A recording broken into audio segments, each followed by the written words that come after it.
दोस्तों, आज की इस वीडियो में हम लोग इस प्रकार के प्रश्नों को हल करने वाले हैं जिसमें जोड़, घटाव, गुणा, भाग सब एक साथ रहते हों। इन प्रश्नों को आज हम लोग हल करने वाले हैं। तो इस प्रकार के प्रश्नों को हम लोग कैसे हल करते हैं, देखिए। इस प्रकार के प्रश्नों को हल करने के लिए हम लोग बोर्डमास का सहारा लेते हैं।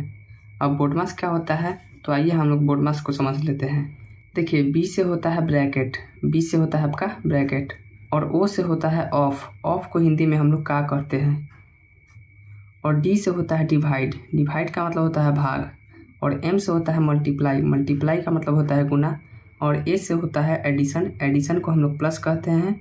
और एस से होता है सब्ट्रैक्शन, इसको हम लोग हिंदी में घटाव कहते हैं। देखिए, बोर्डमास में जो पहले आता है उसको हम लोग पहले सॉल्व करते हैं। तो यहाँ पर पहले है ब्रैकेट, तो पहले हम लोग ब्रैकेट को सॉल्व करेंगे। उसके बाद है ओ, ओ का मतलब होता है ऑफ, ऑफ को हिंदी में का कहते हैं। का मतलब होता है गुना। ब्रैकेट के बाद जो गुना में होगा उसको हल करेंगे। जैसे यहाँ पर समझिए, यहाँ पर दिया हो 2x + 2। तो पहले हम लोग क्या करेंगे, पहले हम लोग ब्रैकेट का काम करेंगे। तो जो ब्रैकेट में होगा उसको हम लोग जोड़ लेंगे। तो यहाँ पर x + 2 को जोड़ेंगे तो x + 2 ही होगा। तो ब्रैकेट का काम हो गया। उसके बाद है ओ, ओ का मतलब होता है का मतलब होता है गुना। ब्रैकेट के बाद जो गुना में रहता है तो ब्रैकेट के बाद उसको हम लोग हल करते हैं। जैसे यहाँ पर 2 जो है ब्रैकेट के बाद गुना में है, तो 2 को अब हम लोग ब्रैकेट के अंदर गुना कर लेंगे। तो यहाँ पर ये आपका हो जाएगा 2x + 2 × 4 हो जाएगा। उसके बाद देखिए, ओ का जब काम हो जाएगा तो उसके बाद हम लोग करेंगे डिवाइड, डिवाइड मतलब भाग होता है।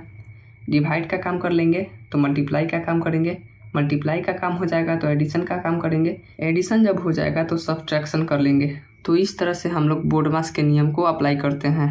तो देखिए, जैसा कि हमने वीडियो के शुरू में कहा था कि इस प्रकार के प्रश्नों को हल करने के लिए बोर्डमास के नियम का उपयोग करते हैं। तो यहाँ पर देखिए, बोर्डमास में पहले ब्रैकेट आता है, तो इस प्रश्न में कहीं ब्रैकेट है नहीं है। अब जब ब्रैकेट नहीं है तो ब्रैकेट का काम नहीं होगा। उसके बाद है ओ, ओ का मतलब है का। देखिए, इस प्रश्न में कहीं पे का लिखा हुआ है नहीं है, या कहीं पे ब्रैकेट के बाद गुना में कोई संख्या है नहीं है। इस पे ब्रैकेट ही नहीं है तो ब्रैकेट के बाद गुना में कोई संख्या क्या होगा, तो ओ का भी काम नहीं होगा। ओ के बाद आता है डिवाइड। तो आप ध्यान से देखिएगा इस प्रश्न को, तो इसमें डिवाइड है, इसमें आपका डिवाइड यहाँ पर है। तो हम लोग क्या करेंगे, पहले डिवाइड को हल कर लेंगे। तो यहाँ पर देखिए, बाकी सभी संख्याओं को हम लोग ज्यों का त्यों लिखेंगे। तो यहाँ पर है आपका 3/2, तो 3/2, प्लस का साइन है तो प्लस का साइन। अब देखिए, इसको अब हम लोग को हल करना है, इन दोनों संख्याओं को हम लोग को हल करना है। तो पहले 5/4 है तो 5/4, और डिवाइड का साइन जो है यह गुना के साइन में परिवर्तित हो जाएगा।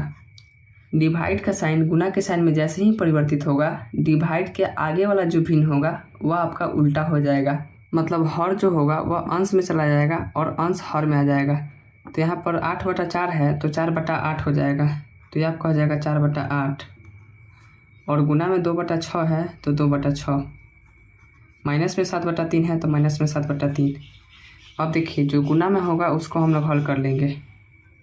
तो यहाँ पर 3/2 को सेम टू सेम लिखेंगे, प्लस का साइन है तो प्लस का साइन।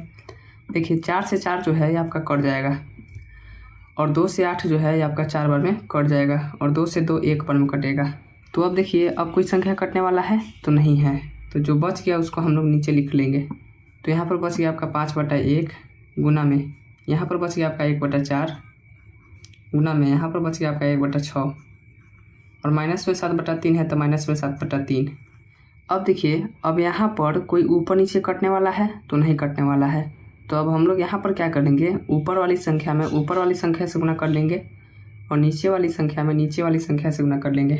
तो यहाँ पर ये आपका हो जाएगा 3/2 प्लस का साइन। 5 में 1 से गुना कर लेंगे 5 होगा, और 5 में 1 से गुना कर लेंगे 5 होगा। तो ये आपका हो जाएगा 5/1 में 4 से गुना कर लेंगे 4 होगा, और 4 में 6 से गुना कर लेंगे 24 हो जाएगा। तो ये आपका हो जाएगा 24। माइनस में 7/3 है तो माइनस में 7/3। तो यहाँ पर हम लोग डिवाइड का काम कर लिए और मल्टीप्लाई का भी काम कर लिए। उसके बाद आता है ऐड, मतलब जोड़। तो यहाँ पर कौन सा संख्या जोड़ में है, तो यह दोनों संख्या जोड़ में है। तो पहले हम लोग इसको निपटा लेंगे। तो यहाँ पर देखिए, इसको हम लोग एक साथ हल कर सकते हैं। 2, 24 और 3 का एलसीएम निकाल सकते हैं। 2, 24, 3 का एलसीएम 24 होगा। अब 24 जो है यह 2 से 12 बार में कट जाएगा, और 12 में हम लोग 3 से गुना कर लेंगे। तो 12 में 3 से गुना करेंगे 36 होगा, प्लस का साइन है तो प्लस। 24 जो है यह 24 से एक बार में कटेगा और एक में हम लोग 5 से गुना कर लेंगे, 5 होगा। माइनस का साइन है तो माइनस। 24 जो है यह 3 से 8 बार में कटेगा और 8 में हम लोग 7 से गुना कर लेंगे, 56 हो जाएगा। तो ये आपका हो जाएगा 56। अब देखिए, अब हम लोग को करना क्या है, 36 और 5 को जोड़ लेना है। तो 36 और 5 जोड़ लेंगे, ये आपका कितना हो जाएगा, ये आपका हो जाएगा 41। 36 5 41 हो जाएगा और माइनस में 56 है तो माइनस में 56 और बटा में 24 है तो बटा में 24। तो इसको हम लोग घटा लेंगे तो आपका हो जाएगा माइनस में 15। माइनस में 15 क्यों होगा, क्योंकि यहाँ पर देखिए बड़ी संख्या माइनस में है। जब भी हम लोग छोटी संख्या में से बड़ी संख्या को घटाते हैं तो आंसर जो होता है वह माइनस में होता है। तो यहाँ पर हम लोग छोटी संख्या में से बड़ी संख्या को घटाए हैं तो माइनस में 15 और बटा में 24 हो जाएगा। अब देखिए यह ऊपर नीचे कटने वाला है, बिल्कुल कटने वाला है। यह 3 से कट जाएगा, 3 से यह 5 बार में कटेगा और 3 से यह 8 बार में कटेगा। तो इसका जो आंसर होगा ये आपका हो जाएगा -5/8। तो ये आपका आंसर हो जाएगा। तो बोर्डमास की सहायता से इस प्रकार के प्रश्नों को हम लोग इस तरह से हल करते हैं। आपके लिए एक प्रश्न है, 5/3 गुना 6/4 प्लस 8/6 माइनस 2/5 भाग 10/12। इस प्रश्न को हल करके इसका आंसर आपको कमेंट करके बताना है। और वीडियो अच्छा लगा होगा तो वीडियो को अपने दोस्तों के साथ शेयर करना ना भूलें।